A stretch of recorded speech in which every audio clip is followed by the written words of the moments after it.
سلام، این نشری نوبتی برنامه ترانسفر در عمل است و ما چون هر وقت از ترانسفر ها میگوییم اگر تا این دم ما فقط درباره خریداری فوتبال بازان میگفتیم، این نوبت به قول اقلکی کرده میگوییم که باشگاه فوتبالی هم فروخته میشوند. گپسری فروش مجبوری چلسی از جانب رومان ابراموویچ نرفته، بلکه رونالدوی بزرگدندان یا خود زوباستیک به طور اختیاری دسته فوتبالی خود را اختیاراً فروخته نیست.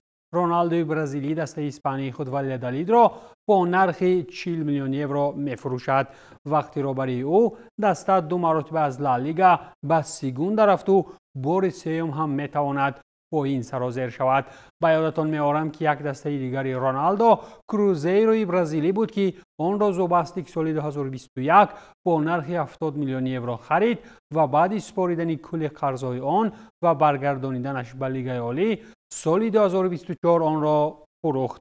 تقدیر رئال والادولید هم چنین خواهد بود، زیرا رونالدو دیگر برای این تیم وقت زیادتی نیافت و آن هم زیر راهبری مالکان نو سرگذشت دیگر را آغاز می کند. اگر کسی از مخلصان فوتبالی پزمان کارهای مربیگی یورگن کلوپ است، پس بهترش سنگ تحمل در شکم ببندد، زیرا اگر پیشتر در مورد احتمالیت به رئال مادرید آمدن کلوپ خبرها هم کم نبودند، ولی تلگراف می نویسد که یورگن تا سال 2026 به کارهای مربیگی بر نمیگردد، زیرا به کارش در سیستم ردبول سخت بند است. نوابسته از وریانت های کار در رئال یا منتخب برزیلیا برای این آلمانی زکی البته که خوبند. پیشتر هم گفتند که دستی راستی پیرس در رئال لاگراری زیاد میخواهد کلوپ را در مادرید ببیند، زیرا سرمایه گذاری مراکشی مخلص مربی آلمانی بوده. چون این مناسبت ها میتواند سری پیرس را وقتی قراربری به سمت دیگر تاب دهند. ولی سوال این است که مگر کلوپ از اداره آن جمعی ستارگان آسمانی در رئال و منتخب برزیلیا برآمده میتواند یا نه؟ این را البته با مرور زمان خواهیم فهمید، ولی عین حال یک چیز را همه میفهمند که کلوپ واقعا هم مربی تاپ است. اون نفر یگانه بود که با گواردیولا در انگلیا دویم دردی سر ایجاد میکرد و کلی زیرا که دسته شیخانه هم چندین بارها بعد بازی ضد او قریب که دپرسه شده بود. خبری شوم و دلگیر کننده برای نفرانی صادق و وفادار یا به قول در فوتبال رمانتیک، این البته قرار رفتن جیمی واردی بزرگوار از لستر سیتی با انجام موسم جاری است. جیمی الکی طریق یک نشر ویدیویی رسما درباره این قرارش به همگان گفت. واردی نفری است که زمان قهرمانی افسانه‌ای لستر سیتی در پریمیر لیگ انگلیا در سرگه کامیابی آن قرار داشت و زمانی که یک قطار استعدادها از این دسته چون موش گریزان شدند، او در این دسته نفر یگانه صادق وفادار باقی ماند. نوابسته از آن که در طول این موسم چند پیشنهاد از دستای تاپ هم در دست داشت، ولی به پیراهن کبودی روبهان خیانت نکرد و زمانی رفتن لستر به چمپیونشیپ نیز از دست نرفت. کولاسکی سروان 38 ساله لستر سیتی در صنف تیمی دوست داشتنی 496 بازی گذرانید، 198 گل زد و مؤلف 69 پاسی گلی شد. 5 جایزه با این تیم از زمره قهرمانی افسانه‌ای در پریمیر لیگ انگلیا در موسم 15-16 از دستاوردهای خاطرمان واردی جوانمرد خواهند بود که هیچ وقت فراموش نمیشوند. واردی واقعا هم پیکره صداقت و وفاداری در فوتبال معاصر گردید. او نفر است که محبت نسبت یک تیم را هم به مسی نشان داد و هم رونالدو را با این کارش حیران کرد. همزمان در انگلیا منچستر یونایتد تا حال از خریداری بازیگران سیر نشده، به گفته مردمان خبرچین و خبرکش با گشاده شوی روزانه ترانسفری تابستان ماتئوس کونیا و لیام دلاپ را بر عوض 92.5 میلیون پوند استرلینگ خریدنی است. در این باره دیلی میل نوشته است. از راسموس هویلند و خوشسالی در گلزنیش که در امیو همه بیزارند، به نظرم در منچستر دیگر دلخواه حمله را خوش میپذیرند. از جانب دیگر اگر در مورد خریداری 2 تن از ایپسویچ تاون و وولفز حالا کارها ناتمامند، گفته می شود که امیو الکی با ویکتور اسیمخین در مورد معاش بازیگر به موافقه رسیده است. بازیگری منتخب نیجریه این موسم در صف گالاتاسرای 30 گل در 35 بازی به ثمر رسانیده است. اگر گپ چپ چنین طور درست باشد پس من یونایتد اخیراً صاحب حمله‌ور تاپ پس از دوران رونالدو می شود. اگر امیو با این حمله‌ور ناپولی هم به چیزی رسیدن نتواند پس آنها را دیگر یک گام کس نجات داده نمی تواند.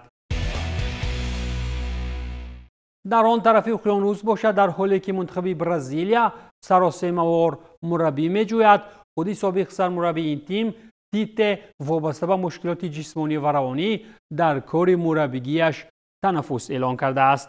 تیت از سال 16 تا 22 سرمربی پنتاکامپیون ها بود و در این مسیر نه در جام جهانی روسیه و نه در موندیال قطری از دستی بچه‌هایش مثل نیمار و دیگران خاک نیامد. جمعی فوتبال بازان این منتخب که از پول‌های اروپایی مست شده و کایها باز پروای منتخب را ندارند اخیراً کلی مشکلات را سر مربی بار میکنند و نفرانی به ناموس را دلکسل هم میکنند.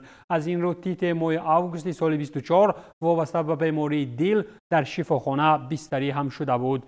آن مکران سرهای پول کارکن در اروپا را دیگر نه از 7-1 از آلمان و نه 4-1 از ارژانتین خفه و دلتنگ نخواهد کرد زیرا ناموس وجدان را تیم کایها کشتی تیتانیک با خود برده بود. ماز با چنین ملایم خنکی برزیلیان الکی وقت آن رسیده است که با منتخب برزیلیا یگان مربی اتوریته از اروپا بیاید تا این نفران یک زمان پای برانه و عین حال مغرور را در جایشان شیناند. در ادامه کارهای بازاری منچستر یونایتد باید گفت که تقدیر مارکوس رشفورد هم تا حال حل نشده نیست. هرچند که این حمله‌ور انگلیس تا حال با منچستر یونایتد تعلق دارد ولی چطور میدانیم روبن اموریم او را در دسته خودی چشم دیدن ندارد. از این رو خبرها عاید گذشتنش به استون ویلا هم زیادند ولی مارکوس با گفت ایندیپندنت تا تابستان در مورد آیندهش یگان گپ و چپ به راه نمیماند. از جانب دستای سعودی هم هرچند نسبت رشفورد پیشنهادات زیادند استون ویلا خود او را خریده نیست. ویلانو همچنین در برابر 5 دسته دیگر پریمیر لیگ انگلیا کوین دیبروینه را به دسته دعوت کرده‌اند. بعد از اینکه کوین را دیگر پپ در دستش نخواست زردینه پر استعداد سر از تابستان برای خریداران دسترس خواهد بود. نمیدانم تا کجا پپ و جانب شیخان از این کارشون پشیمان خواهند شد. در مسیر موسم بعدی شهریان بدون کوین خواهیم فهمید. در بارسلونا باشد بعد اینقدر پیروزی‌های رکوردی از همه زیاد گلزنی و بودن چون فاوریت اساسی بهر تریبل موسمی با هانسی فلیک اگر شرطنامه را تمدید نکنند پس با کی میکنند؟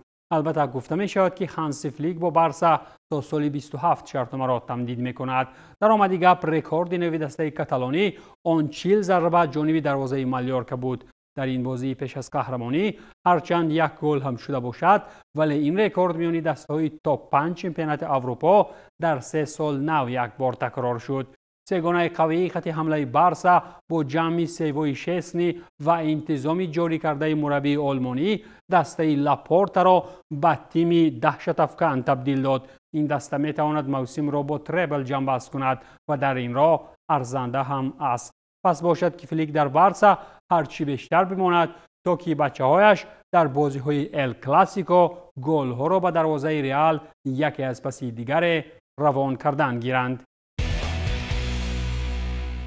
در خود ریال مادرید باشد هرچند بعد نگرفتن توپ طلایی یافتن وینیسیوس در میدان مشکل تر شده است ولی طلبات این برزیلی بهر شرطنامه نو امروز پگاه تا به سما میرسد.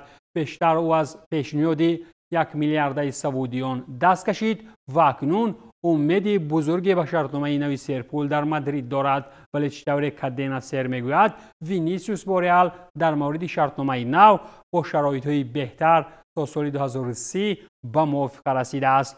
در آمدی گپ این موسم وینی در 46 بازی موسمی 20 گل و 14 اسیست در صف ریال دارد. البته بعد گرفتن آمارهای درکاری اشتهای پولی هم بالا خستن میگیرد. الکی گفته می شود که وینیسیوس میخواد در صف ریال سالانه 30 میلیون یورو به دست دارد چون این مقداری مبلغ را یک زمان در مادرید تنها رونالدو میگرفت. اکنون وینیسیوس هم خود را در ریال و رونالدو برابر کرده است و میخواهد گرانمزدترین بازیگر تیم باشد. از جانب دیگر اگر یک گپ‌ها بین ریال و وینی طوری نگیرند و او به عربستان سعودی رود، پس دسته پرس در تلاش خریداری هالند از من سیتی می شود. همچنین اگر مثلا اشتهای وینی به زودی برآورده شوند و مباپه هم از پس این برزیلی بهر پولهای بیشتر صدا بلند کردن گیرد، این ستاره ها دیگر می توانند ریال را در دو دنیا قرضدار کنند. این بود پایان برنامه ترانسفر در عمل. تنسیت و پولدار باشید.